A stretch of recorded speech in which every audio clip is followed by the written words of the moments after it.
Ang tatlong pinakamabilis na fighter jet kailanman na halos hindi kilala ay ang mga sumusunod.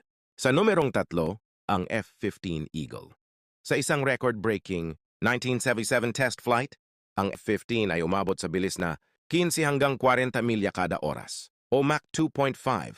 Dinisenyo at ginawa ng US ang fighter jet na ito upang kontrahin ang banta ng MiG-25 ng Russia.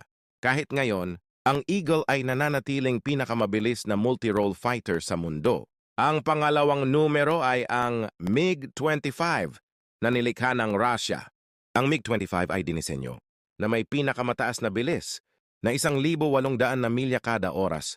Ngunit noong 1971, ang sasakyang panghimpapawid ay nasubaybayan sa Mach 3.2 na humigit kumulang 2,400 milya kada oras.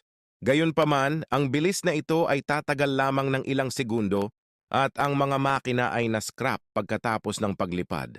At sa wakas, ang pinakamabilis na fighter jet kailanman ay ang YF-12, isang variant ng iconic na SR-71 Blackbird.